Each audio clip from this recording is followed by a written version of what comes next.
Impromptu live because I haven't been making videos for a while.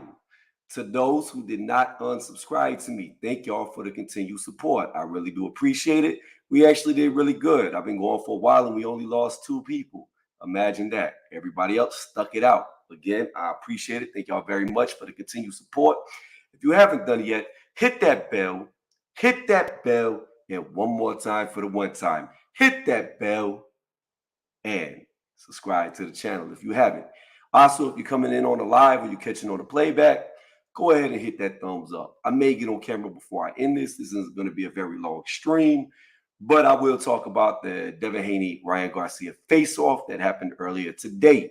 Now, y'all already know I'm 10 toes down. I got Ryan Garcia beating Devin Haney. However, when it comes to the face-off, I feel like Devin won it. I feel like Devin's got the psychological edge, and everybody knows boxing's 90% mental. And I really, truly do feel like Devin got the better of Ryan today. And the reason why I say that is at the end of the press conference, when they came face to face, well, actually, there was a couple of times in it, but I'm going to bring up the end first. At the end, when they came face to face, Ryan was more concerned with Bill Haney than he was Devin, who was in front of him, who he's about to fight. He spent more time trying to talk to Bill than he did Devin, which shows me some reserve. See, you should be looking at the guy that you're about to fight, not looking away. If that's who you're going to fight, your attention should be completely focused on him and not scattered on other people. Shouldn't matter what Bill says. You're not there to fight Bill. You're not there to argue with Bill. You're there to fight Devin. So why are you looking at Bill? Second thing, there was a few moments in this press conference where Ryan really didn't have a response, where he was dumbfounded. Even one time he told Devin, he gave him a compliment. He was like, oh, that's a good one. That's a good one. So that's not good. Then whenever Devin brought up how Ryan's mom was a judge, his dad was a ref, he really didn't really have a response for that other than they did it for a free hotel room. So how true that is, we do not know. But I'm telling you, in my honest opinion, throughout the whole press conference, Devin Haney was getting the better of Ryan Garcia. And that's not a good thing. Not at all. Because if you're not focused, and I don't know how focused he is, because I've seen reports where Ryan's already trying to set up his next fight with a UFC fighter named Sean O'Malley. And he wants to fight him in UFC, in the octagon, with MMA gloves on. So my thing is this.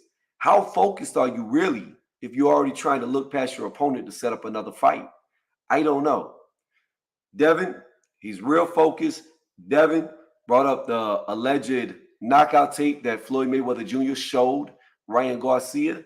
Ryan didn't really have an answer for that either. He just kind of said, why would I lie? That was it. But he really didn't have anything else to say other than that. So, I don't know. Maybe it is all bullshit. Maybe the tape of Tank beating up Devin really doesn't exist.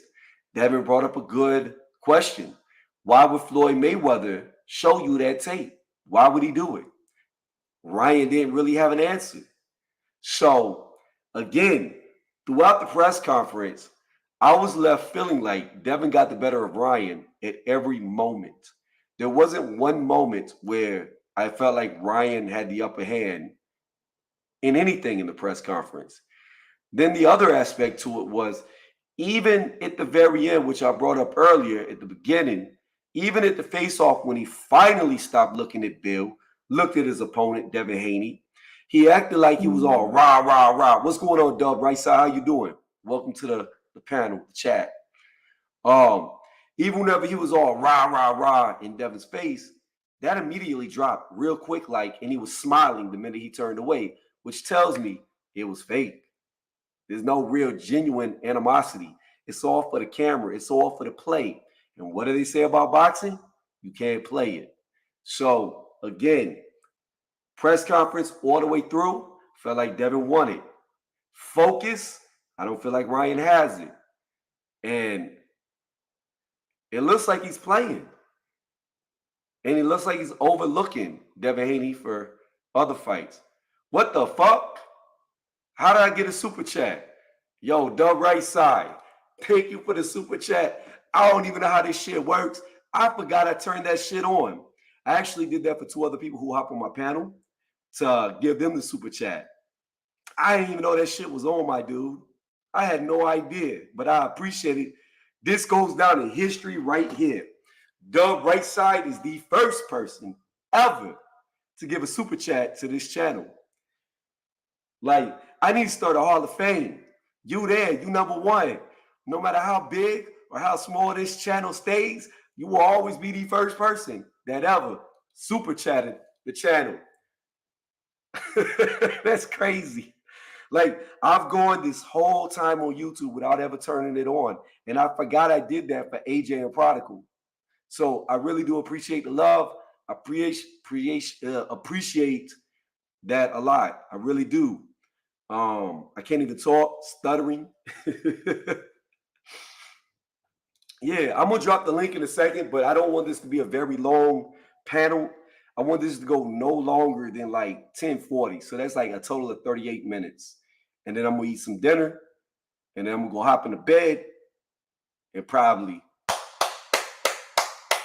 if you know what I mean. But anyways, I digress. Back to the point. In fact, let me go ahead and drop this link real fast. Let's go ahead and do this right now. I don't know if anybody's gonna like fill up the chat while I'm live, because this was impromptu. I haven't made a video in what, like 2 weeks, probably. It's been a while. So go ahead and let you hop on, let you say your piece, who you feel like won the press conference in your opinion. Because in mine, it was Devin Haney all day. And I'm picking Devin to lose. I'm picking him to lose, but I feel like he's winning right now. Every step of the way, outshining. I'm just waiting for you to connect, Doug. All right, are you on the panel? There you go. A little bit of lag. Every step of the way, I feel like Devin has been outshining Ryan. At their first face-off, that was fake as fuck. Because if Ryan really wanted to run up on Devin, he wouldn't have done it with a bunch of cameras following him. Then Devin ragdolled him. He threw him like he was nothing. And they asked him about that actually today. Who did they believe was stronger, him or Devin? And I'm going to say Devin's probably stronger than him because he tossed him like he was a baby. And then today, I felt like Devin got the best of it all steps of the way. How you feel about it, Dove? Well, first things first, man. Shout out to my brother Tony. Glad that I could be the first person, to show you support. And the reason I do it is because, hey, I like talking boxing with niggas who know boxing. And in my opinion, I think you one of them individuals. You know what I'm saying? And I say it respectfully. So, shout out to you, man. I appreciate you having me on, man. Hey, it's I gotta say it. Devin Haney at this current moment in time. You know I'm a Devin fan, and the Regis Prograde in that promotion, that was fantastic. You know what I'm saying? It didn't do the numbers according to the individuals, but still, the promotion was fantastic. Once again, we having another good promotion. I thought the press conference was a little dead. I thought it was a little it was lacking in my opinion. I thought it could have been a little more than what it is, what it was. But at the same time, I do think that Devin at this current moment in time, he getting the best of Ryan. He getting the best of him, and I think that a lot of that, and people gonna hate that I say this, but I think a lot of that goes to Bill. Devin's starting to see how Bill operate, and he kind of following them same mannerisms, and not to that exact degree, but at the same time, uh, it, it's something that's innate within you. I think it just has to be brought out of him, and I think Ryan doing a good job of bringing it out. And so, man, I'm loving the promotion right now. Um, I disagree with you. And this is what I want to talk about. You told me you saying that you picking Ryan to win the fight, right? Yep. Break that down. So you gotta Respect. understand. Yeah. When I look at this, and we found out something brand new today that I never knew, and I don't know if it's true or not because Ryan never brought it up. But when Devin was getting interviewed after the press conference, he said he gave Ryan the standing 8 count. So in the amateurs, which I didn't know. I don't know how true that is, but if it is No, true, I've heard that before. I've heard both of them giving what we're giving standard 8 counts against each other. yeah. But that's not good because When a guy who's not known for power is making you do a standing 8 count, even though we're talking about the amateurs, but we're talking about a guy who's not known for power, and you had headgear on and bigger gloves, 12-ounce gloves with headgear, and he gave you a standing 8 count. Now, again, this was a long time ago, but that's not good. And, But but real quick, we also have to remember he hurt Devin Haney. He hurt his shoulder prior to what's the fight? Oh man, any other day I'll tell you the fight. He knocked Buddy out. He had knockout of the year, even though he had a hurt shoulder in that fight. And when he hurt his shoulder, he ain't carried that same power that he was carrying before. But I think I'm starting to see it again at 40. So, I think the shoulder injury had a lot to do with what you're speaking on as far as the power go. The man carried decent power prior to it. I know they respectfully that they Mexicans and they fighting in the bar, but at the same time, he carried power there. You know what I'm saying? Hence the 15, 16 knockouts. So and the way he hurt Regis, and we done seen Ryan knocked down by somebody like, and I say it respectfully, but because the man can fight. The man can fight. Um, oh man, what's his name from Britain, the UK, the Olympian, you're talking about Luke Campbell, and I Luke believe Campbell. I believe the fight that you're talking about too with Devin was Santiago. Santiago, see, bro, you corrected me all the way. Go ahead. Yeah, That's I'm why I just talk letting. boxing with you because you know it. You know it. I'm listening. I'm listening. I'm just letting you cook. Go ahead. Keep it going.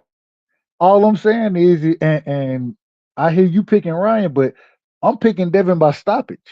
I'm saying that Devin gonna stop him. I think against Regis, I don't even know if Devin really understood how much he had Regis hurt, and so um, I think in this fight against Ryan and Devin were on the same level for a long time. The difference is that Devin has been more consistent in the gym, according to any man, any real name fighter that you know. We done heard Canelo speak on how Ryan went in the gym. We done heard different individuals, Eddie Reynoso. We done heard different individuals speak on how Ryan went in the gym. And the one thing you can't say about Devin is he not working on his craft. That man is always in the gym. He do some dumb shit and say some crazy shit, but at the same time, the man is in the gym. And so when that's how you I think because of that, he's levels above Ryan right now. I mean, as far as activity goes, they're about the same. They both had, well, I think Devin's had 6 fights since 21 and Ryan's had 5. So they're pretty much the same with activity. Now, as far as life in the gym, we don't know how true that is because you got to understand when Ryan left Reynoso, he took a lot of people with him. Like Frank Sanchez left. Like a lot of people left with Ryan Garcia. So you got to understand, you got to take what they say with a grain of salt because the whole gym pretty much But evaporated. but we also heard it. We heard it from what's my jean jacket brother name? Talking about Jean, Guzman. yeah, Guzman also spoke on how Ryan you train when you train him how he wants. That's what Guzman said. And we know that Guzman, he usually is more of a hard nosed coach. He's gonna keep you in the gym, but at the Yeah, same but here's time, what I want to say too, though, Doug. At the same time, you say that you got to also look at it this perspective too. Something happened between Ryan and Guzman because Guzman didn't even show up to the press conference after he lost the tank. That's the agree. first time. That's the first time I think Guzman's never showed up to support one of his fighters after a loss that I can But recall. the only reason you would do that is because you know the man is not in the gym. He not dedicated to the craft. And so at the end of the day, all I'm saying is me using my eye skills, my eye test. I think Devin has developed more than Ryan has, and I think that's going to be the main difference in this fight. I think Devin's ring generalship is going to be something that Ryan's not going to be able to overcome. One thing coming from the Mayweather school of boxing is that you know what's the first thing you're gonna do? You handicap your opponent of their best weapon. And Bill done already said we already looking for the left hook, which that's Ryan's big punch. And so, man, I gotta stop it. I got So you Devin gotta stopping him. understand. I got So Devin so stopping him. Here's what I look at. I look at a lot of things. Okay, first off, foremost, as somebody who fought in the amateurs, the amateur style of boxing is really designed for people who don't have a lot of power. Point fighters seem to do better in the amateurs because knockout artists, even though I never lost in the amateurs, your power is neutralized a lot because of the headgear and the bigger gloves. So And when I only 3 rounds. And only 3 rounds. yeah, only 3 rounds. Yeah, that's true too. And some sanctions is 2 minutes, some is 3 minutes. So Right, right, right. it, It's for a power puncher. It is not in his advantage to be in right, respect. right, right. But Agreed. but when I look at Ryan and Devin, and although it was a long time ago, and I do agree that as far as development with the eye test, Devin does look like he's developed better and he's had the harder opposition. But when I go back and I think about the amateurs, when I know a guy has outpointed you 3 times, so it's not a fluke, and yes, he outpointed him 2, 3 times. Now I've got to sit back and really think about this. You were at a huge advantage in the amateurs, but this dude who's not known for his boxing accolades at any point in time, even in the amateurs, he wasn't never known as a great boxer, Who? outpointed you. David? I mean, Ryan, you talking about Ryan? yeah, Ryan beat him three Okay. times. No, So no, what I'm saying is, no. Hold on, go hold ahead. on. I gotta disagree with your statement real quick because no, Ryan amateur career was really good. He had a really good amateur career. No, no, no, no, The I'm not man, saying no. he was able to he outpointed. Ryan is known for having fast hands. The Right. man he outpointed a lot of opponents. You know what I'm saying? He That's not knock what I'm every. saying, Doug. That's not what I'm saying, Doug. What I'm What saying are is you saying? What are you saying? Ryan has never been known as a great boxer, not technically sound. He's always been called flat footed. He's always been called a one trick pony with the left hook. That goes all the way back to the amateurs. It has not changed. So when you got a guy who allegedly is not as good at boxing as you are, and you're the technician and you lose to him when his power's taken away, now I've got to raise my eyebrows. What's going to happen when I know he can touch you? When I know he can outpoint you, but now the headgear is gone and the gloves are smaller. So It is that's it. Go ahead. Go ahead. that's what I look at. Now, when it comes to Devin Haney too, you got to understand something. This is the first time that Devin is not going to significantly outsize somebody he's fighting. I'm not going to call him a weight bully because I believe if you make the weight, you make the weight, period. I don't care if you come in 50 pounds heavier the night of the fight. If you make the weight, you make the weight. But the point is, every person he's fought, he's been bigger than significantly. This is the first time he's not going to be bigger. He might slightly weigh more than Ryan, maybe, but he's significantly shorter. Allegedly, they're only an inch and a half difference in height, but when they stand side by side, it looks like he's at least an inch and a half taller than Devin.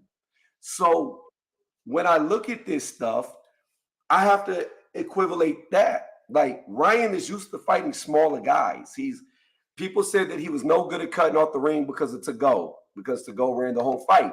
But then when Fortuna tried to run from him the whole fight, he couldn't get away from Ryan. There was nothing he could do to escape him, which showed that Ryan learned, he adapted, and he could cut off the ring. Now you could say, yes, he lost in a fight, but the only loss he has is to Tank Davis. But Ryan wasn't 100%. He was weight drained. He wasn't allowed to rehydrate. They delayed the rehydration the next day. They took every advantage that they could. And then allegedly he got into the ring with a cracked rib. Don't know how true or false that is. I don't really use that as an excuse. Once you walk through them ropes, you know, all the excuses go out the window. But my point is this. Yes, we saw Ryan lose, but it wasn't 100%. It was a depleted Ryan. I knew that I just you're not gonna win weight drain. You're just gonna lose too much, and the longer the rounds go, the more it's gonna affect you, and that's what it did. And I found it funny that he lost to a body shot because he was just drained. So when I look at Devin, I look at him beating up smaller men. For the first time, he's going to fight a guy who's taller than him significantly because I think Devin wears shoe lifts because he always seems to shrink in the ring when he gets in there. I think this dude's really only about 5'7" in real life height. But anyways, I digress. We gonna see fight night, the height difference. But and he's not gonna have the weight advantage over Ryan. So the physical attributes he always has, are going to be gone. As far as the power goes, could it be the shoulder injury? Could he be getting it back? Could he have been cutting too much weight? That's a possibility. However, let's not pretend like Regis Prograde. I picked him to lose. I picked him to lose the way he did. Let's not pretend that he was in his prime because Zorilla put him on his ass and Zorilla was outboxing him. Regis looked aged. Every fighter ages differently. Some people get old overnight. Some can fight till they're 40. Some are old men by the time they're 30. Regis looked old. He looked old. And this is why I love this fight because and I got my apologies, AJ. Hey, I got nothing but love and respect for my brother AJ. So want to get him in, but just going off of some of the points you just said, this will be my rebuttal to the majority of it right here. Is that I agree with you, Devin. Hey, yeah, he may not be all of 5'9", whatever they say he is. The problem is he got a longer reach, and the thing that you got to understand is that the up jab is one of the most difficult punches to defend against in boxing. Is that up jab, and so when he fights against somebody like Ryan Garcia, who you're gonna tell me is gonna be the bigger fighter, I'm not gonna disagree with it. I'm just saying that the up jab is gonna be very important, especially when you got the longer reach, and it's gonna give Ryan Garcia problems. The second thing is that although Ryan Garcia, yes, he may come in as the bigger fighter. The thing is that at this level of the sport, skills pay the bills, and Devin got more skills than that man, and so size, in my opinion, I'm not too much worried about that. I'm more worried about who's the more skillful fighter. And at this current moment in time, it seems like it's going to be Devin Haney. And so I'm picking Devin. But once again, and I'm standing on it because I think he did gain power by moving up to 40. I'm picking him by stoppage, ninth round stoppage. That's what you got from me. I got you, but here's the thing with the up jab. You know what counters that really well? A good left hook. Not if you're expecting the left hook. Yeah, but if you're expecting the up jab, you can time it. All right. Hey, we go. AJ, my bad. Yeah, I'm gonna let you go, AJ. But again, when I look at Devin's recent fights, I look at Kambosos, I look at Lomachenko, and I look at Regis Prograde. All those dudes are short as fuck. They're little as hell. It's a completely different thing now that he's having to fight somebody bigger than him. And that's the thing about it. Like, it's like, I'll give you a prime example. And then, AJ, you got it. When Tank Davis fought Eastside Cruz, before that fight happened, I was asking everybody. I was like, has Tank ever fought anybody shorter than him? And everybody was like, nah. I was like, I don't know if he's going to run through Eastside Cruz like y'all think he is, because he's used to fighting taller fighters. This is for the first time stylistically, he's going to fight a guy that he's got to punch down at. I don't know how well he's going to do with that. And he struggled against Cruz. It was a very close fight. People like to use the excuse he hurt his hand, but how true that is, I don't know. But what I do know is when you get in there with somebody that's completely different than what you're used to, it's a lot harder of a fight. Tony, this is the only problem with what you're saying. The man, they didn't fought before. They didn't have matches against each other.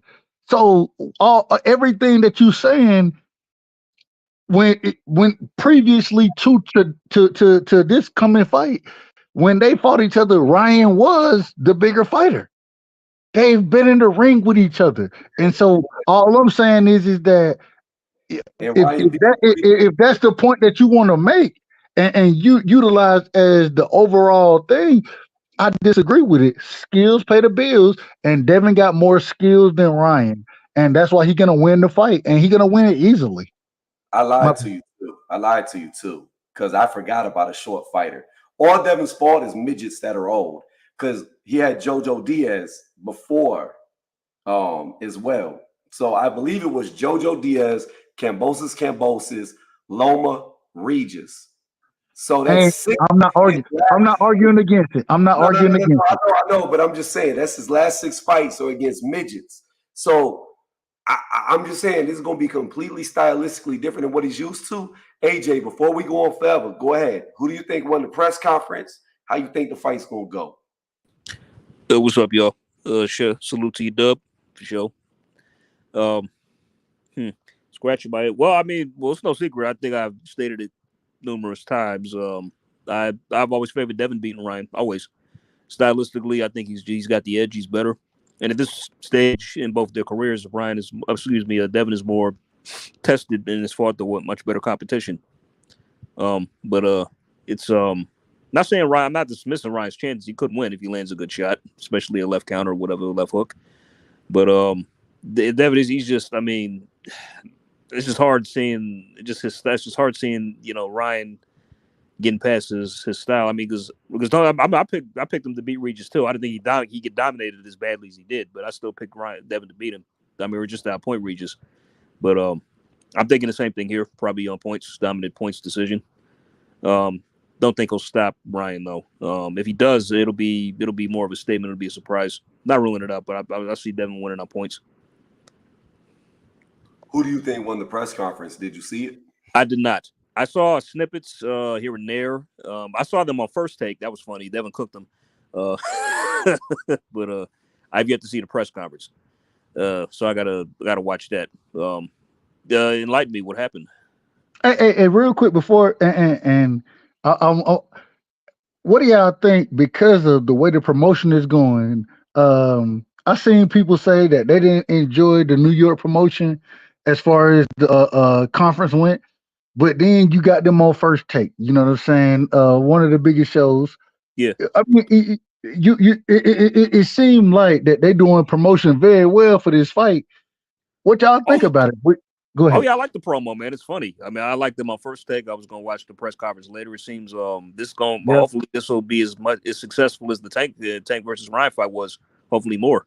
You know what I mean? So honestly, I think we didn't even get a chance to see Tank and Ryan on First Take. We didn't even get that. No, we didn't. We didn't. I wanted that. Yeah. I wanted to see that. I ain't got no problem with it. Yeah. The promotional push for this fight is a little bit more. Plus, we still got like a couple months out, or just a little less than 2 months. So it's looking good. It's looking good so far. I ain't mad at it. Who's the best 135-pound fighter in your opinion? 135? Yeah, who's the best? I'm going with Tank. I think it's a hair between him and Shakur. I think Shakur is the goods as well, so I think it's Tank or Shakur. If you want to talk about any other fighters, then I'm a fan of Frank Martin. Raymond Muratalla is special in my opinion. Oh yeah, he's real good. I love Raymond Muratalla. If him and Shakur, before we get too deep, so you got Tank as number one, right? Yeah. Tank is number one. Tank is number one now. If Tank was to fight Devin, who do you think wins? I got Devin. You got Devin. Hey, wait. It don't matter. 135, 140, probably 140. If it happened at 40, yeah, I got Devin putting hands on Tank. Okay, because the only reason why I was asking is you said that Ryan much better competition, but Devin had much better competition over Ryan, but Ryan fought your number one guy at 135. No. Hey, and I give Ryan credit for it. I even defend Ryan because I didn't think it was a fair fight. The way everything kind of played out, the rehydration, the one, what was it, 136? He wanted the bag. He wanted the bag. So I understand. He wanted the bag, and I'm just saying as far as the fight goes, and I try my best to stay away from the money aspect of it because I can't really speak on it. So just strictly speaking on the fight, I didn't like the 36 thing, the rehydration clause, but I still think Tank that's a bad man. That man can fight. You know what I'm saying? I don't think he get enough credit for his boxing ability. So I'm a fan of Tank. I'm a fan of Shakur. I think right now Shakur and Tank, if we see that fight, we won't though, sadly. I think that's a 50-50 fight. I think it's 50-50. Sadly, we won't though, unfortunately. Say it again. My problem with Tank isn't like how good he could be, and I say could. My problem with Tank is he doesn't fight the people to prove how good he actually is. So I agree. that's always been my problem with Tank. Is it because he's not that good? It could be, but it may not be. I don't know. Like you never really know until you see them in there with each other. Like the eye test all day could tell you one thing, but when it actually plays out in reality, it's completely different. But we do know. But this is the problem. We do know. And this is my whole issue with all of it. Floyd Mayweather. Hold on. Floyd Mayweather has already came out and he done told us. He done told us that when it comes to Tank, it ain't about him fighting the best. It's about them making money. That's what it's about. And so Floyd done told us this. The problem is that we want to disagree and hope that Tank just got that dog in him, and I hope he do. But that ain't what we seeing from him. We ain't seeing it from him. And Floyd then told us what's gonna happen. And unfortunately, although I love Floyd Mayweather Jr. the boxer, I love Pretty Boy, I love Money May. At the same time, the promoter can't stand him, and the man he do everything to stop the big fights that we want to see, in my opinion. And so I ain't got no respect for him as a promoter. I feel like Floyd, even his own fighters, he don't want nobody to ever be better than him. He always. I thought the same thing for years as well. He's like if they would have become successful, he'll get jealous of their success. Yeah, and he'll keep them held back. Like he will not let them do what they need to do to be great. And my thing is this: when Tank beat Pedraza, the sky was the fucking limits, but they put a ceiling on him, and he's remained with that ceiling. And the thing is like it's crazy how fighters like Lomachenko, who came in after Tank, Devin Haney, who came in after Tank, Shakur Stevenson, who came in after Tank. How are all these guys out doing what he did? Thank you.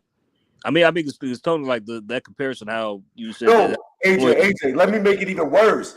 George Kambosos. Yes. Oh no, not Kambosos. He outdid what Tank did. He did. He was unified. You ain't lying. You ain't lying. Hey, I'll be right back. I'm gonna eat so we can stretch this out a little bit longer than 10:40. That's where I was gonna end it, but I'm gonna be having food in the background and I'll chime in. Y'all chop it up though. For sure. I mean, go ahead, just right quick up. Like Tony, you made a good point. How how Floyd is jealous of his own fighters if they would have become successful. It kind of reminds me how Patrice O'Neal, R.I.P. It's kind of like he said the same thing about Seth MacFarlane with Family Guy. It's like he's jealous of the show now because successful has become like more than so I thought that was a funny comparison. But yeah, it's like but my favorite lightweight, and the answer may shock you, to this day, it's Lomachenko. Still, you got this the problem. This the problem right here. And ain't got no problem with you rocking with Lomachenko. No problem whatsoever. Yeah. I say that because I feel he beat Devin. I do. I mean, you may disagree. I'm sure I disagree with it. Yep. It was a close fight. It was a close fight. It was close. I mean, I felt number one. That's just and the judges scored it how they scored it. So I mean, it is what it is, but at the same time, I scored Devin Loma, you know what I'm saying? 118, 114, in my opinion. What you scored it? 118, 114. Oh wow, okay. First time I had it, I had it 8-4 Loma the first time I saw it, but then I rewatched it and scored it, and I had it 7-5 Loma. And it's crazy. I scored it the original time 8-4 Devin, and then I rewatched it and scored the 7-5 Devin. That's crazy. Okay. I thought it was a close fight. I thought it was a close fight overall. At the same time, I thought that Top Rank had more to win with Loma than they had with Devin. I disagree. And I'll tell you why I disagree. But I always scored it 7-5 from the beginning, and even after rewatching it, I still had 7-5 for who? For who? For Loma, of course. The real here one. we go. the real winner, Lomachenko. No, But no, Devin is the real winner. Devin is no, the real winner. he ran out of the bank with a ski mask on. That's what he did. Man, yeah, man. The man won. See, and this is my problem. Y'all can't even say that. Hey, okay, yeah, I scored it differently, but this is who won the fight. You okay? You said Devin won that. officially. Officially, he got the nod. He did. Let me tell you though. I can't and I won't because it's my integrity. See? Just like hold on. Just like I know Canelo didn't beat Triple G in the first fight. Just like I know Andre Ward got his ass beat by Kovalev in the first fight. There's many fights that I don't give a fuck. Just like I know Katie Taylor lost fights to Amanda Serrano. She lost that fight. She lost to Lennon R2. Like, I know, like, I'm gonna call it straight down the middle. I don't really care. Like, I don't care what the judges say. I know who won the fight. Tyson Fury, John McDermott, the list goes on and on. Man, John McDermott got his ass knocked out in a rematch. No, but I'm talking about the first fight. I never watched the first fight at all. I seriously never saw the first fight. Yeah. Check it out if you get a chance. Watch it. There's not a man alive that can beat Tyson Fury. They can't. They have to nail him to the canvas to keep him down. Here we go. I'm a fighting man. 7 days a week fighting. Yeah, well, you know, I mean, just talking about that, about the cut. Do you think that Tyson Fury used the razor himself to do it, or had somebody else cut him in the eye? I think he caught a bow and just split. That shit didn't even look like a razor cut him. I mean, like that was just so careless, man. How could you just fuck up like that before like 2 weeks out? Seriously, you know what I mean? This shit would have been over with by now. We'd have watched the fight. We'd have known who's undisputed. We should have an undisputed heavyweight champion right now, but nope. Tyson Fury strikes once again, and my energy hasn't changed for the May date. I believe it when Tyson Fury's in the ring. Sorry. That's all I got to say. But what you think, Dub?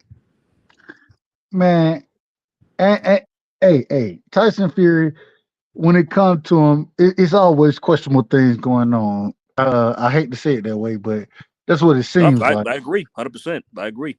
But at the same time, I mean, when they put the footage out and you see, buddy, he was fighting was throwing punches and elbows. You know what I'm saying? He was throwing both, and so I don't know. I don't see a reason why Tyson Fury want to do anything like that.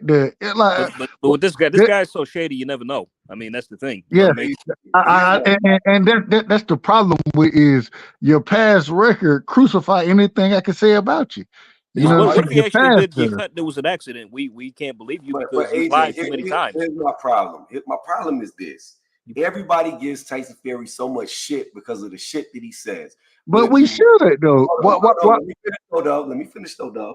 If you look past the bullshit and you actually look at the facts, we could have had this fight already 2 years ago. Okay, Tyson Fury could have fought Usyk Christmas of 22, I believe it was. But it was Usyk that said, "Oh, I don't want to fight you. I need to spend time with my family." It was Usyk that didn't want it originally.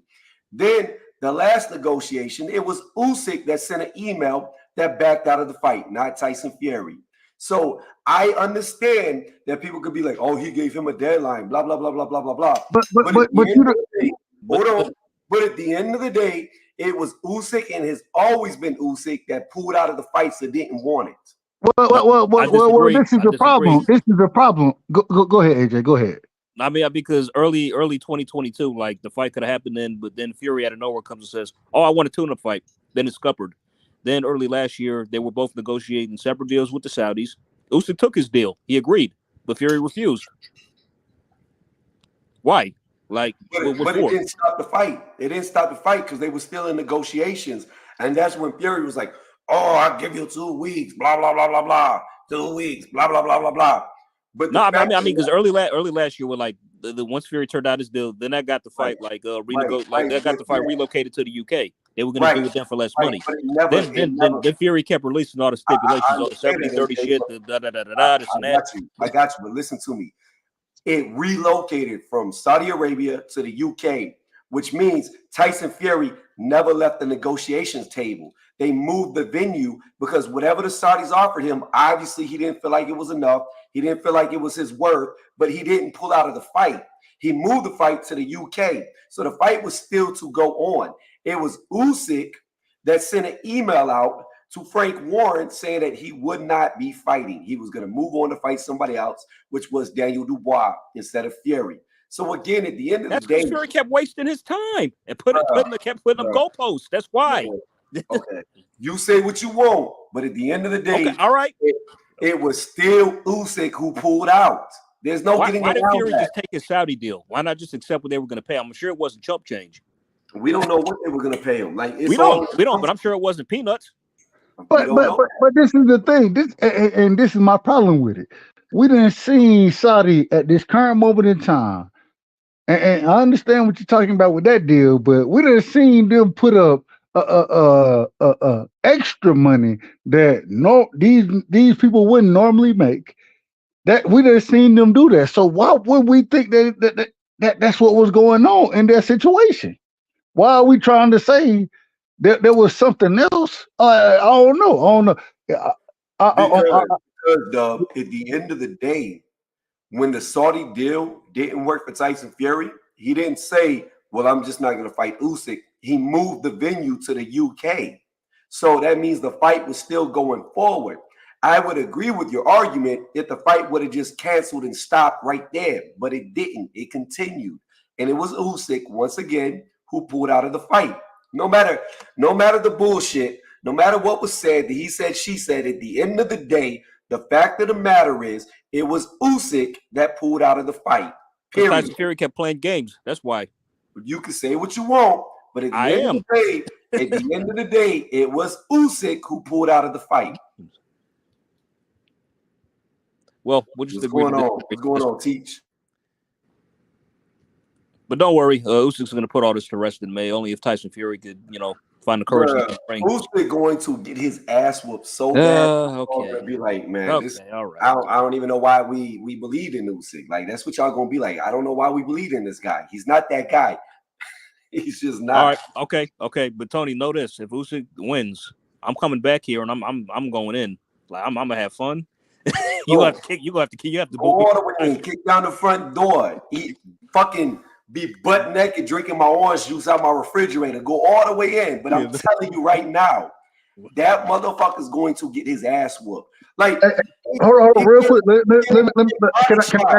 Can I ask a quick question? I want to ask a quick question.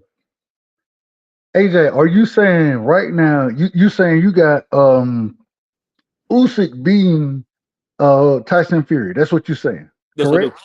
Yes, I do. And I ain't gonna hold you. I like Usyk. I'm a fan of Usyk. That man can box. He not big enough to he ain't got the size. That's a hold on. Let me just finish. Go ahead, Cook.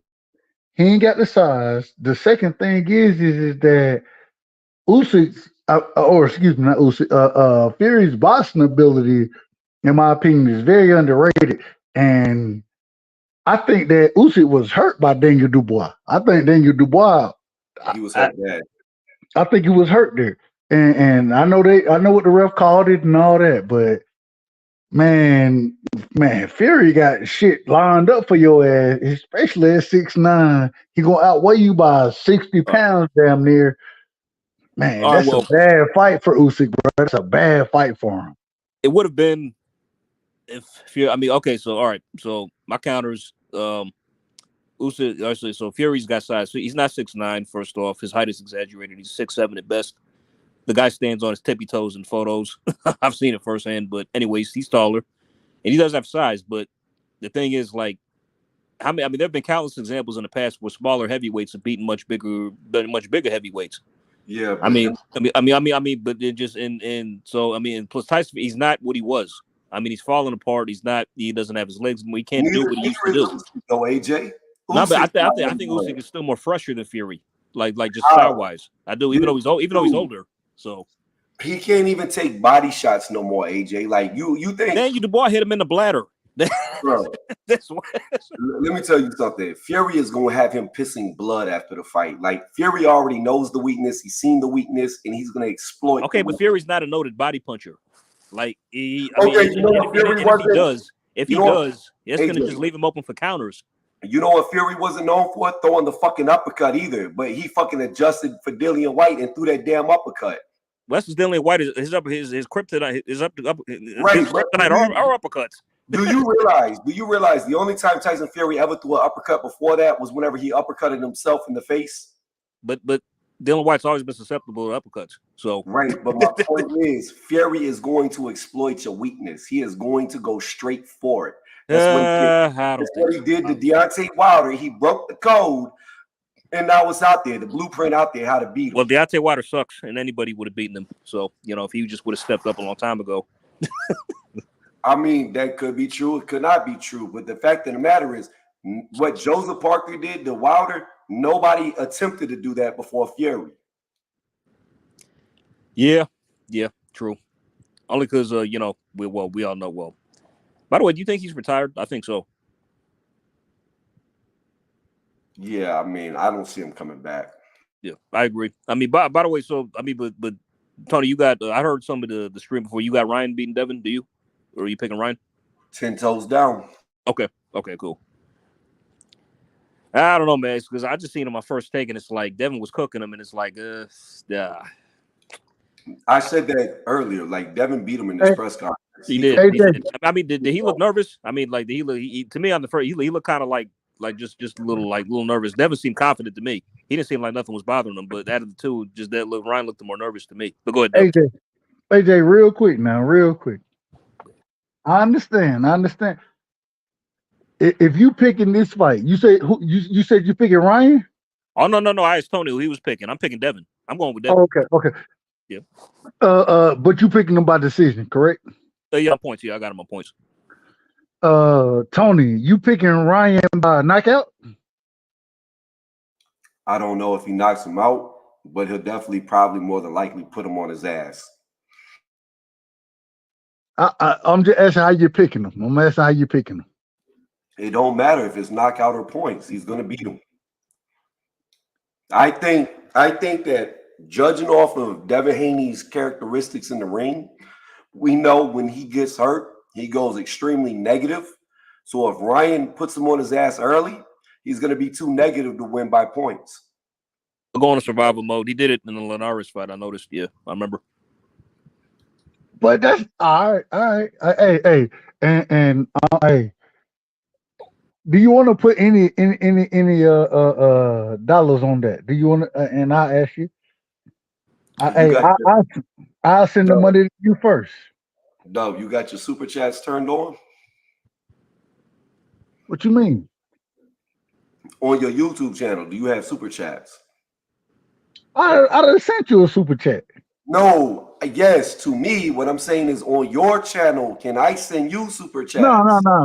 Ain't need only no. You can't do it that way. It don't work that way. Okay, because I was gonna say we could do it like that, and I just send you a super chat and everybody can see it. I'll send you the money. I ain't worried about everybody seeing it. I rock with you. You know I rock with you. I rock with AJ. Hey, Kelvin, and so I just go ahead and send it. You know what I'm saying? And I think that as a man, you're gonna send it back to me if you lose the bet. I ain't got no problem with it. Hey, you heard me, Dub? Say it again. Kelvin agrees with you. He got Haney knocking out Garcia. Hey, shout out to him, man. Hey, somebody know what they're looking at with boxing. Somebody know what they're looking at. I can't see it, man. I just can't see him knocking Ryan out. Like, the only thing that scares me about Ryan is I know he's got quit in him. That's the only thing that scares me. But this the problem. Ryan keep his chin in the air. That's the problem. One of the things that's how Luke Campbell put him on his ass. Exactly. And if Luke Campbell, respectfully to Luke Campbell, he an Olympian, so I ain't got no problem with him. All I'm saying is the man career turned out to be the man career.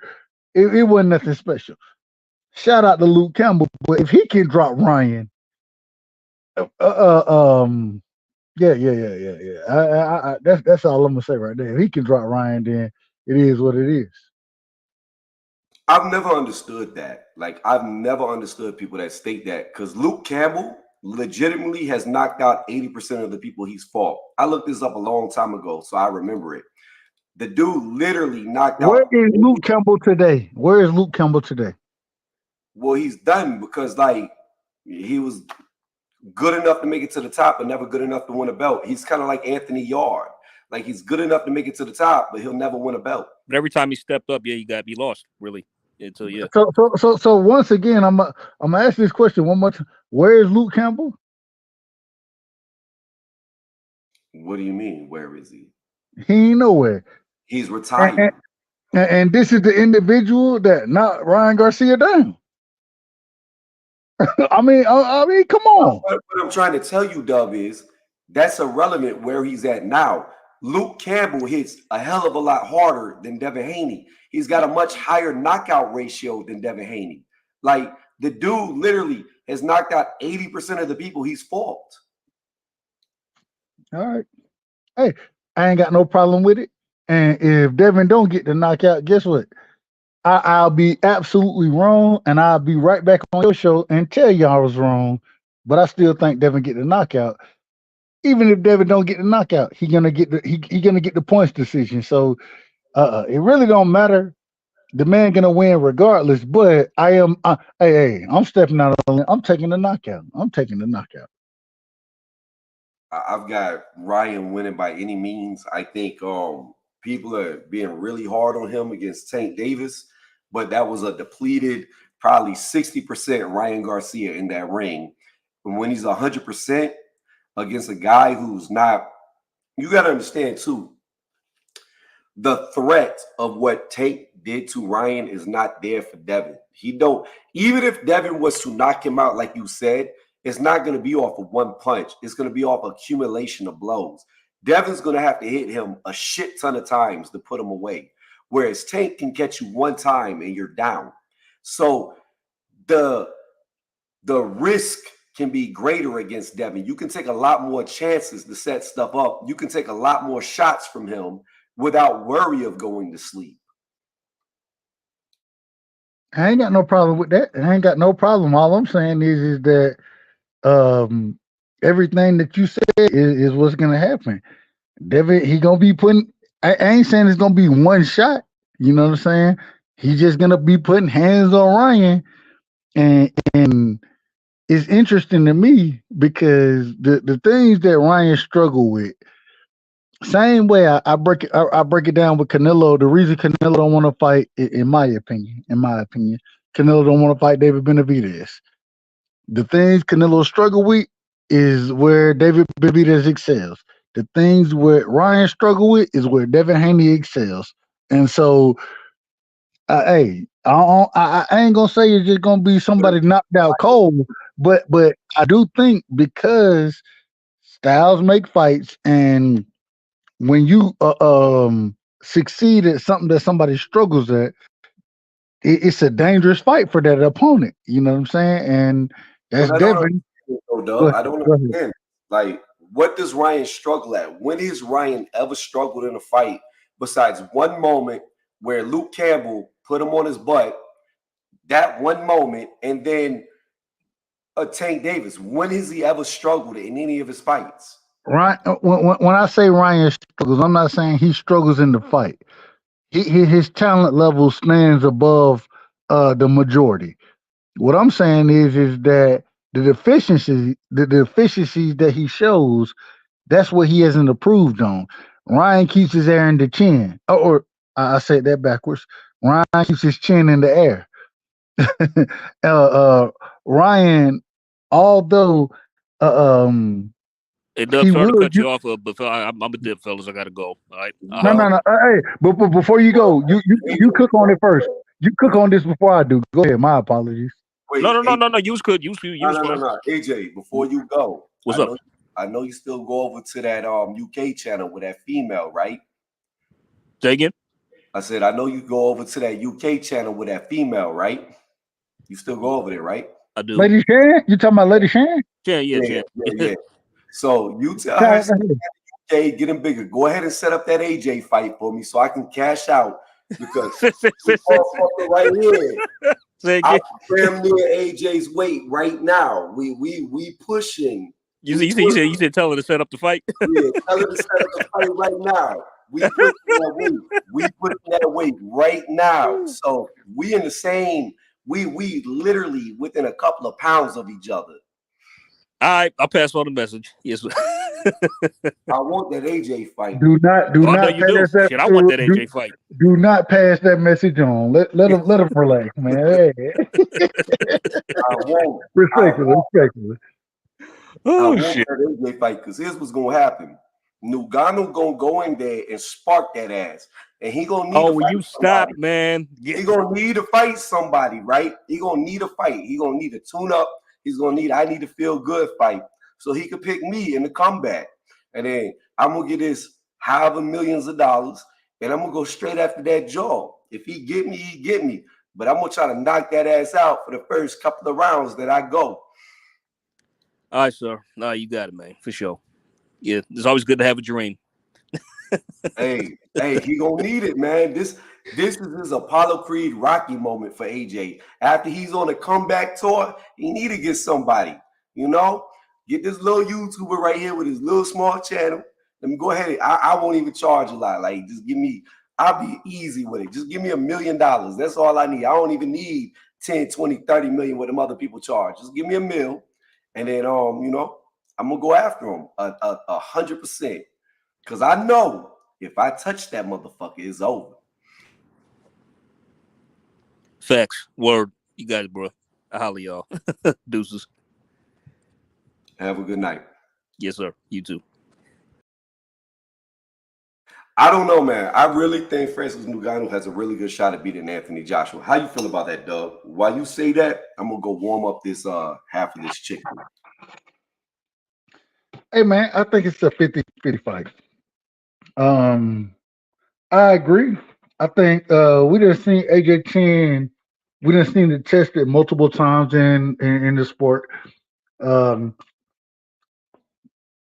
think somebody like Francis Ngannou, we've seen him put down one of what we would consider the biggest heavyweights in the sport right now in Tyson Fury.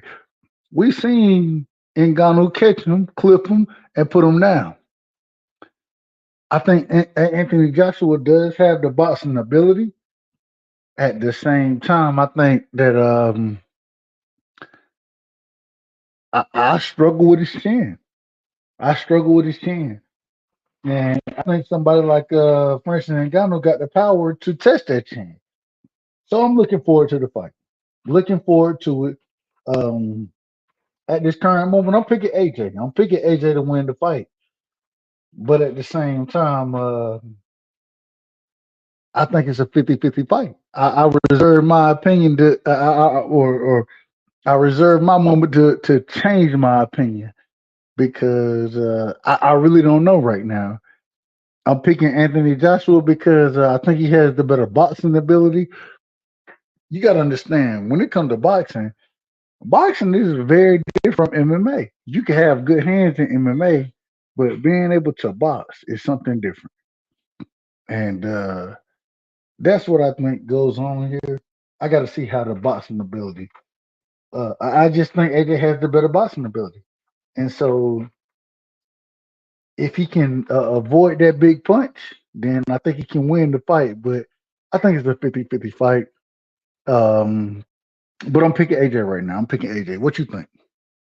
So I think Francis Ngannou is a way better boxer than people give him credit for. And I think a guy like Anthony Joshua gives Ngannou a lot more opportunities to get the knockout because he's more orthodox in how he fights. He's more straight up and down. He's more traditional jab, straight. Whereas Tyson Fury is very unorthodox. You don't know what he's going to do. He switches it up a lot. The thing about Ngannou is when I watched him fight Tyson Fury, I watched a dude who had zero experience in the boxing ring on a professional level against the very best fighter. somebody who's been argued at as being an all-time great heavyweight, potentially could beat any heavyweight of the past. Literally been in that conversation. And Ngannou got in there with this dude, and he put him on his ass. But that's not why he put him on his ass, just because he had power. He put him on his ass because his timing was amazing. He was timing Fury coming in with the jab. He had Fury for the first time. I saw Fury come from the dead against Deontay Wilder. He raised himself from the dead like a phoenix rising from the ashes. And he went right back at Deontay Wilder in that first fight. When Ngannou put Tyson Fury on his ass, I saw for the first time ever the fear in God in Fury's eyes. He looked scared. I've never seen Fury look scared before, but he looked scared at what just hit him. And the thing about Ngannou too is what people missed was this dude was switch footing like Terrence Crawford. He was going southpaw to traditional to southpaw, and he never missed a beat. And really, in my opinion, I gave Fury the fight on points because Ngannou had a problem with pacing. He didn't know how to pace himself down the stretch because he had never fought 10 rounds before, but now he has. And timing is something you cannot teach.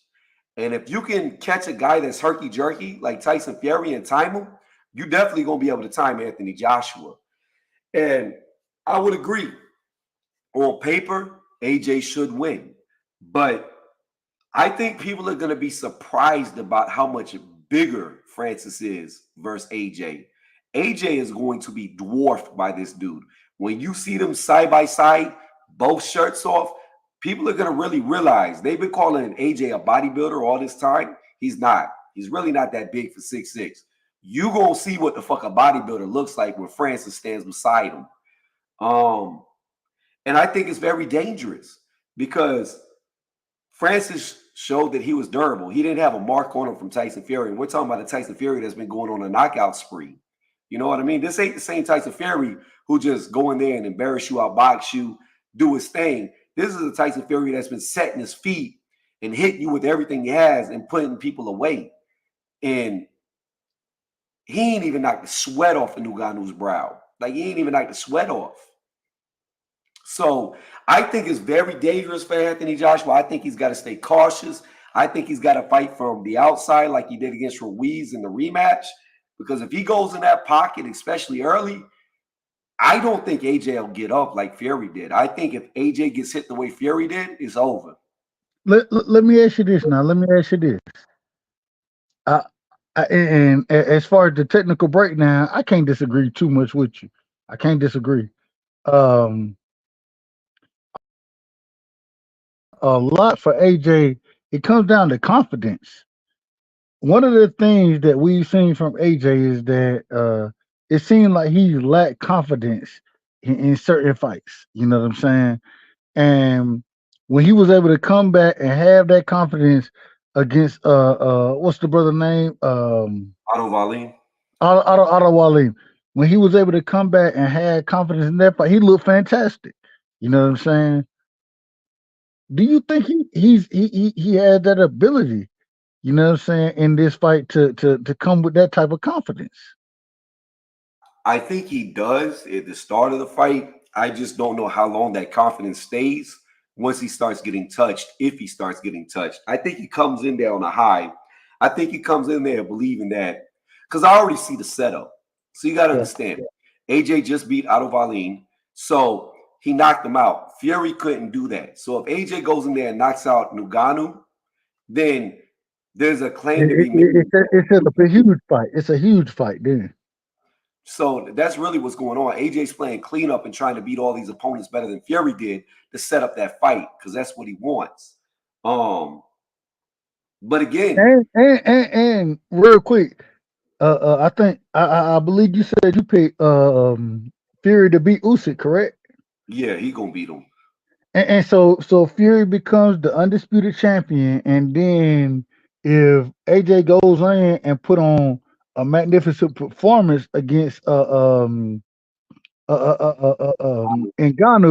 then it sets up a huge fight. Possibly one of the biggest heavyweight fights we've ever seen. Yeah, that's a fact. I want to see it. I want to see You it. gotta understand too, though. And I gotta tell you, I ain't even thought this deep into it, but just listening to you and putting the pieces together, man, this is something special that we could be possibly getting ready to witness But if you know, things fall into place. you know, what we could also witness, though. Talk about it. We could also witness a once in a lifetime, a once in an era, a once in a century miracle that may happen. See, Francis Ngannou already let the cat out of the bag, saying that he had a rematch clause with Tyson Fury, and they're supposed to fight in December. So let's just say hypothetically, if Ngannou can beat Anthony Joshua, right, and Woo! if Fury beats Usyk, then they have a rematch. And Ngannou in his third fight could be fighting for undisputed in boxing. And I'm gonna tell you this right now, Doug. I'm gonna be honest with you. And you gotta understand, I don't like MMA. I fucking No, cannot stand watching it. I But already know, but I already know what you're gonna say. I already know what you're gonna say. I have to be honest and I have to be real. And I admire his skills and I have to give full acknowledgement. I'm not confident that Fury in any condition will beat Ngannou in a rematch. I'm not either. Matter of fact, I thought that Ngannou won the first fight. Um, and I agree with you. If he go into a fight, be able to continue to hone his boxing skills, man, he gonna be all type of trouble for Tyson Fury, bro. It's all type of trouble gonna be there. And I agree with you, bro. Like I agree 100%. I don't got if everything we just talked about, if it all play out that way, and the undisputed fight is gonna be Tyson Fury versus Francis Ngannou. I got Francis Ngannou, bro. I I'm got Francis Ngannou. and that's my thing. Like I Not look, you ain't lying, you ain't capping about it. You're not capping. no, I'm being honest because the thing about it is this: Tyson Fury, he comes from that Emmanuel Stewart style of fighting where it's jab, jab, grab, and he uses his weight against you. But when he tried to do that shit against Ngannou, he got ragdolled. Ngannou was Yeah. way too strong. He Too couldn't weigh big. him down. Too Right? big for him. He too Yeah. big for him. And that's the thing, Dub. When I look at Ngannou, I see a guy who looks like he was created in a science lab to be the Yeah. complete counter to Tyson Fury. He has all the attributes to beat Fury. So if And he can come through the AJ fight, he may be the fastest undisputed heavyweight champion in the history of boxing, and nobody will ever break it. bruh, this is the craziest thing about it. Because of his fighting skill set already, for you to fight in MMA and to do what he's done in MMA, you got to have good footwork. You got to have good hand placement. He got the skill set already for boxing. He already got the skill set. All he need to do is be trained on how to utilize his footwork, how not to worry about punches and kicking, or excuse me, kicks and shit, and how to make sure you focus on how you let your hands go, your hand placement, your defense, and all of that is already there because of where he came from. And man, this. I agree with you. And the only thing that I hope, and I really do hope this, because his trainer, I believe, is Dewey Cooper. I really hope Hey, that get Dewey. Oh no, I like Dewey. I like Dewey. I like Dewey. I like. yeah, but what I hope, Dub, is I really hope that they brought Tyson back into the training camp because the thing Yeah. about Mike Tyson is, even if he's not Ngannou's head trainer, that dude is a fucking encyclopedia of boxing knowledge. Like all he ever did is a little kid, 13 years old, was watch fight after fight after fight after fight after fight after fight after fight after fight after fight. So when he analyzes fighters, he knows how to come up with a game plan to beat them. So if Hey, he's Tony. there and telling Ngannou what to do against AJ, man, that's a hard mind to beat, Mike Tyson's mind. Hey, Tony. One thing and I don't know if I've ever told you this. Mike Tyson, my favorite fighter of all time, and the reason that's my favorite fighter of all time, me and him got the same birthday. You know what I'm saying? June 30th, and and so everything you just broke down about Mike, you damn right. I want him in his corner. You damn right. You damn man. The one of the most vicious. Uh, uh once again my favorite fighter. So I'm gonna I'm gonna be be biased. honest with you. I'm gonna be honest with you, and I know this is a cop out. A lot of people say I'm capping, but I just know, in my opinion, if Costamato would have never died, Mike Tyson would have never lost. Hey, man, and the crazy thing is the reason Tyson lost is because of the other shit he got into. It never had anything to do with fighting. It Exactly. did have, but it did have something to do with discipline. I do think that, and like you said, if Customato was there, that discipline would have been different. It would have been different because Customato, uh, he had a level of respect for Customato that he ain't have for nobody else. You know what I'm saying? So, I mean, I agree with you. I agree. Shout out to Mike Tyson, man. One of the greatest of all time. Hey, real quick, Tony. Anything else we on?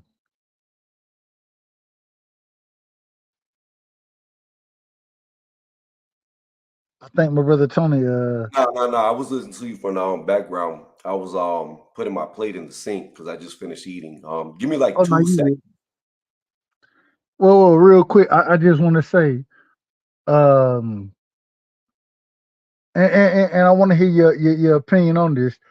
When we look at what's currently going on with the PBC, we see that Canelo is leaving the PBC. We see Bud leaving the PBC. I think we saw Sabrina Matias as well lead the PBC. Um, Tank seems to have a fight coming up with Frank Martin. We don't know the exact date of that yet, but I think that's a good fight. I ain't got no problem with it. What's your overall thoughts on how the PBC is moving right now? Do you think they're down? Do you think that they needed some of these things or some of these people to go? My thing is that with them signing a new contract with Amazon, I would be trying to have Canelo on my contract or on my fight dates. I would be trying to have Bud on my fight dates. You know what I'm saying? Two top five pound for pound fighters. Definitely Tank.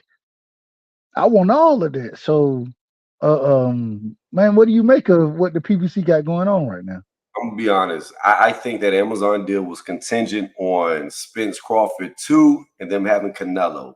Um, I always say no product is better than a bad product. And when this pay-per-view flops with Tim Tszyu versus Keith Thurman, because nobody paying for that shit. When it flops, I don't know where PBC goes. This might be the end of PBC.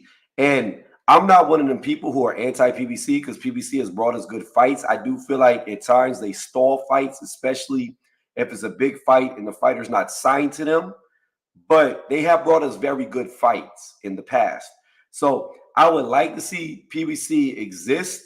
But in all honesty, I think after this pay-per-view flops with all the fighters that are jumping ship, they might go out of business. And I ain't gonna hold you. I want to see PBC flourish. As long as I need as many boxing outlets that we can get because I love the sport. I just want to see fights, and so I need as many outlets as that we can get. But in this situation, when you and it's interesting to me when you lose, although you have Tank Davis over there, you got Errol Spence over there, right? But when you lose Canelo Alvarez, when you lose Bud Crawford, when you lose Sabrina Matias, when you starting to lose fighters like this,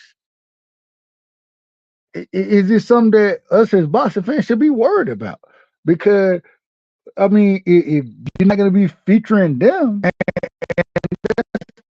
the thing with PBC, they struggle to feature fighters. They don't feature fighters on a regular basis. Like I think they should be. A fighter should fight 2 times a year at worst if you a big name. At worst, I at agree. best, fight 3 times a year. You know what I'm saying? And so we've seen the PBC. They done stall motherfuckers out. Folks ain't got fights in 2, 3, 4 years. Like Keith Thurman is about to be on pay per view with Tim Tszyu, and this man ain't fought since he fought Mario Barrios I in know. in, in 2022. Come Yep. on now, come Yep. on now. And Come on, man. he's fighting in a weight class he's never been in before as well. Never been in against a champion. I mean, this is ridiculous. Not just a champion, the number one ranked guy of the division. Come on now. Come on. That's the thing. It's like, but then real quick, let me stop you. But then you let the individual of that division go up 2 weight classes and get the brake shoes beat off of them by Canelo Alvarez. This is ridiculous. And what they doing over there, I mean, I'm not trying to criticize Al Haymon. I am. No what? No.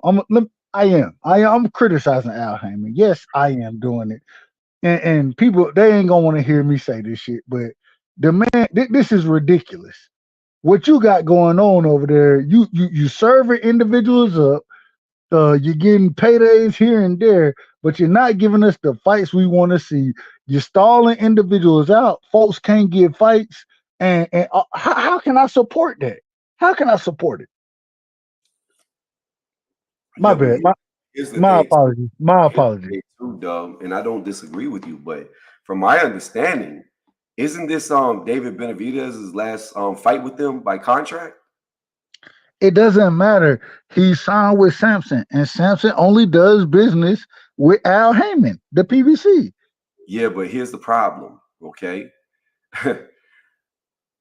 If he's up, his contract's up, right? It's irrelevant who that Samson does business with, because if he wants to fight Beevil, say Beevil beats Better Beef, that's the zone. If he wants to fight Better Beef, if he beats Beevil, make that move. Top rank. So you got to make that move. He's a free agent. Now, if he wants a belt at 175, well, all the power. Like, I don't even think PBC even has a ranked fighter in the top 10 in 175. And that's and this is the beauty of all of it. We're gonna have to, because of what we just seen happen with Canelo Alvarez with Bud Crawford. Now we need to start seeing other individuals say, "Well, if you can't give me the fights that I want, then I'm gonna have to move accordingly." And so there may be a power shift in how in the boxing economics and the boxing a promotional outfit. You know what I'm saying? It's looking like there could be a power shift, and so we need to see fighters, instead of just sticking to this, going and saying, "No, we want the big fights. We want to fight the best." And if we gotta make a move over there, then that's what we're gonna go to. I don't disagree, but like I said, from how I'm seeing it, I don't really see how PBC goes much longer. Like, I really, again, believe that everything was contingent on that Bud Crawford Earl Spence rematch, and now we know that shit's not gonna happen. You said PBC still has Spence, but we don't even know if he'll ever fight again. Hey, and I, real quick, let me ask you, Tony, what was your thoughts on the PBC allowing that rematch to those dates to expire, run out, whatever they want, whatever you want to call it, with them doing that? What's your thoughts on that? Well, you don't really have a choice, because, like, if he's injured, he's injured. You know what I mean? There's nothing you can do about it. Like, as the promoter, like, you can't force an injured fighter to fight. And the only thing I would have said is if the PBC would have been smart, they would have gave they would have gave Bud Tim Tszyu. That's what they should have done. They shouldn't have tried to hold on to him to wait for the rematch. They should have been like, immediately, look, Terrence, he's injured. We can't do the fight yet. Y'all can still do the rematch at 154, but what we are going to do is, since you're the WBO champion, you can challenge the WBO champion at 154. Tim Tszyu does business with us. We'll give you that fight next. That's how they could have kept Terrence. Just put a belt over his head, let him go fight Tim Tszyu. If he wins, great. If he loses, even better for the PBC, because Tim Tszyu looks like he's loyal to the PBC. Exactly. So now you have the man that beat Bud. So now you have an option. Option A, you do the run back with Spence and Bud, or option B, you ignore that fight and let Earl Spence Jr. on his comeback fight Tim Tszyu. So why saying? And this is my problem with all of it. Instead of doing what you just said, why send Keith Thurman over there to be a sacrificial lamb for Tim Zoo? Why do that to Keith Thurman? No idea. None. Zero. And it's, I mean, I ain't gonna say, you know, I think that Keith Thurman versus Tim Zoo, it's a decent fight, but I don't think many people disagree that Tim Zoo stops Keith Thurman to the body. I don't think people disagree with that. I don't even know if it matters if he goes to the body. He just gonna stop him. Period. Like he gonna beat what little hair Keith has left off his head. Like he gonna be bald by the end of the fight. And so why put that fight on? And my thing, even with Keith Thurman, you could have said, okay, Mel just got beat by Canelo. Cool. All right. We're gonna say Mel, and although he sustained some type of injuries, I don't know. Mel versus Tim Zoo, Keith Thurman versus Bud Crawford. Now, because we're not gonna make the EJ fight, and I mean that's so Let's disrespectful. switch it up even better. What you could have done was Bud versus Zoo, Mel versus Keith Thurman, because that would have been a A- good up to have Any coming of them, off the loss. any of those mix-ups, any of those mix-ups. But The winners could have fought each other. yes, yes, any of those mixes would have been good, especially with Errol Spence saying that who knows what he got going on, who knows. And so if you got Bud on contract, man, make another fight with him. What, you gonna release him? Why release him? I don't Nah, understand this. Why why, release why Canelo? Why, release why, Canelo? why are you releasing these people if you can make the fights? What are you doing? This is I ridiculous. I agree with you. If you had Canelo, why release him? But Who would do that? And then you want to say we released him because he didn't want to fight David Benavidez. force Okay, him. okay, okay. Hold on. If the money is right, the man gonna fight who you telling him to fight. But my If thing is this. My thing is this, dog. it's Even if the ridiculous, money isn't right, he's contractually obligated to fight. obligated. It's the contract signed. Put him in there with Benavidez, period, whether he likes it or not. Look, we all know Canelo scared shitless of Benavidez. I don't give a fuck what nobody says. That man I agree. ducking that dude. He don't want to fight him. He'll I never agree fight with him. you. Instead, he gonna go fucking fight Edgar Berlanga. Are we serious? Jaime And Munguia. like, get the fuck out of Yeah, here. And then yeah. you're Bullshit. so what this is what I think is gonna happen. You're gonna have Puerto Rican versus Mexican or Mexico on May, whatever the date is, for Canelo Berlanga. That's gonna be first. And then he's gonna fight Jaime Munguia in Mexico probably and retire after that fight. That'll be the end of his career. No, I don't disagree with. I can't disagree with it. The man, it's obvious that there are certain people he don't want to fight. It's obvious, and so he cherry picking, and he gonna move. Look. I ain't, if he want to disqualify himself or whatever with that deal, and I gotta say, I gotta hold the PBC accountable. The reason I gotta hold them accountable is because you signed a deal with the man, and you ain't make the fights happen. You didn't make them happen, especially the ones that we want to see. So, regardless, if you want to blame Canelo, contractually, you can't blame him. And the reason you can't blame him because if you're blaming him, you're suing him. And that doesn't seem to be the case right now, respectfully. And Yeah, all right. so, But it, I'm gonna wrap this up. I'm about to go to bed. We are an oh, my hour bad. past. We're actually not an hour. We're 50 minutes past how long I wanted this to go. I wanted to be My bad, bro. My bad. Hey, no, hey. no, no, it's good. It's good conversation. And with good conversation, you blink and then time's already going by. You know what I mean? Yeah. So I appreciate you being the first person to ever throw a super chat. To be honest with you, I forgot to turn that shit on for AJ, who was here earlier in Prodigal.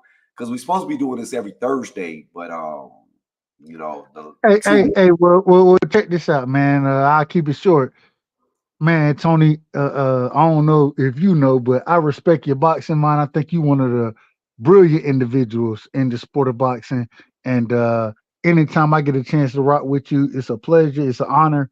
And man, hey, when you're talking boxing with somebody who know boxing, time flies. So I apologize. And but man, thank you for having me on tonight. And anytime I get a chance to support you, I'm going to. Hey, do this. Close us out, and I'm gonna post. Wait, don't close us out yet. Hold on. Let me do this for anybody that sees us on the playback. I want to do this real fast. Boom. All right, here's what we're gonna do. We're gonna put this here. I want you to close it out. I'm gonna remove myself. You're gonna close this out. Also, let them know where they can find you. I got you linked right here. I appreciate your support. Like tennis, I bounce it right back at you. Everything you said about me, same thing goes for you. You know boxing. I respect your mind and enjoy the conversations. So I really do appreciate it. Again, go ahead, close out the channel. Let them know where they can find you. Let them know how they can sub to you, and let them know a little bit about you. And when you say you're done, I'll end the stream. Well, this is a first for me. I ain't never had nobody do this type of thing for me. So shout out to my brother Tony. I appreciate it. Once again, a brilliant boxing mind.